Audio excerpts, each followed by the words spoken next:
ಕೇರಳದಲ್ಲಿ ಆಗಿರುವಂತಹ ಗುಡ್ಡ ಕುಸಿತ ಪ್ರಕರಣಕ್ಕೆ ಸಂಬಂಧಪಟ್ಟಂತೆ ಸಾವು ನೋವಿನ ಸಂಖ್ಯೆ ಹೆಚ್ಚಳವಾಗ್ತಾ ಇದೆ. ಸೊ ಹಾಗಾಗಿ ಇದರ ಜೊತೆಗೆ ಅಲ್ಲಿ ಕರ್ನಾಟಕದ 13 ವೈದ್ಯರಿಂದ ತುರ್ತು ಸೇವೆ ನೆರವು ನೀಡಲಾಗ್ತಾ ಇದೆ. ಚಾಮರಾಜನಗರ, ಮೈಸೂರು ವೈದ್ಯರ ತಂಡ ಈಗಾಗಲೇ ಸೇವೆ ಕೊಡ್ತಾ ಇದೆ. 2 ದಿನಗಳಿಂದ ಕೇರಳದಲ್ಲಿ ಈ ಒಂದು ವೈದ್ಯಕೀಯ ಸೇವೆ ನಡೀತಾ ಇದೆ. ಗುಂಡ್ಲುಪೇಟೆ THO ಡಾಕ್ಟರ್ ಅಲೀಂ ಪಾಷಾ ನೇತೃತ್ವದಲ್ಲಿ 9 ಜನ ವೈದ್ಯರು ಮತ್ತು ಮೈಸೂರಿನ 4 ವೈದ್ಯರಿಂದ ಸೇವೆ ನಿರಂತರವಾಗಿ ನಡೀತಾ ಇದೆ. ಕಲ್ಪೆಟ್ಟ ಸಾರ್ವಜನಿಕ ಹಾಸ್ಪಿಟಲಲ್ಲಿ 3 ಪಾಳಿಯಲ್ಲಿ ಕರ್ತವ್ಯವನ್ನು ನಿರ್ವಹಿಸ್ತಾ ಇದ್ದಾರೆ ವೈದ್ಯರು. ಮೆಪ್ಪಾಡಿಯ ಡಾಕ್ಟರ್ ಮುಪಾನ್ಸ್ ಮೆಡಿಕಲ್ ಕಾಲೇಜಿನಲ್ಲೂ ಕೂಡ ವೈದ್ಯರಿಂದ ಈ ರೀತಿ ಆರೋಗ್ಯ ಸೇವೆ ನೀಡಲಾಗ್ತಾ ಇದೆ. ಇದು ನಮ್ಮ ರಾಜ್ಯದಿಂದ ಅಷ್ಟೇ ಅಲ್ಲ, ಬೇರೆ ಬೇರೆ ರಾಜ್ಯದಿಂದಲೂ ಕೂಡ ಹೋಗಬೇಕಾಗತ್ತೆ.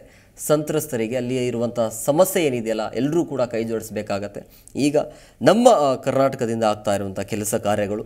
ಸೊ ಕರ್ನಾಟಕದ 13 ವೈದ್ಯರಿಂದ ತುರ್ತು ಸೇವೆ ನೆರವು ಆಗ್ತಾ ಇದೆ. ಚಾಮರಾಜನಗರ, ಮೈಸೂರು ವೈದ್ಯರ ತಂಡ ಈಗಾಗಲೇ ಆ ಸ್ಥಳಕ್ಕೆ ಭೇಟಿಯನ್ನು ಕೊಟ್ಟು ಏನು ಬೇಕು ಅಂದರೆ ನಮ್ಮ ಕೈಲಿ ಏನಾಗುತ್ತೆ ಕೊಡೋಣ ಅಂಥೇಳಿ ವೈದ್ಯರು ನೇರವಾಗಿ ಆ ಸ್ಥಳಕ್ಕೆ ಹೋಗಿ ಚಿಕಿತ್ಸೆಯನ್ನು ನೀಡ್ತಾ ಇದ್ದಾರೆ.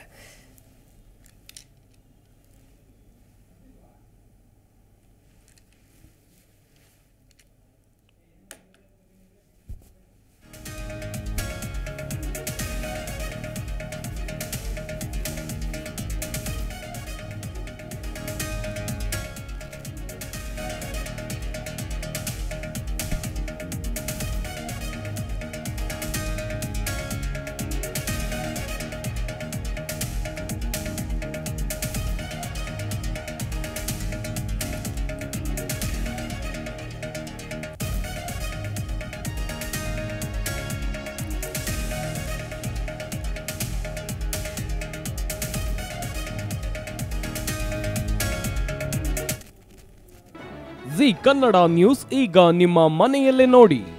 ಎಲ್ಲ ಕೇಬಲ್ಗಳಲ್ಲಿ ಈಗ ಲಭ್ಯ. Sun direct 292, Jio TV 1334, U digital 162, city cable 51, GTPL 17, Abhishek cables 821, rock line telecommunication 51, Shri Basaveshwara number 60, Vinayaka digital number 53, in digital number 896ರಲ್ಲಿ ನಿಮ್ಮಿಸ್ತದ ಜಿ ಕನ್ನಡ ನ್ಯೂಸ್ ನೋಡಿ ಆನಂದಿಸಿ.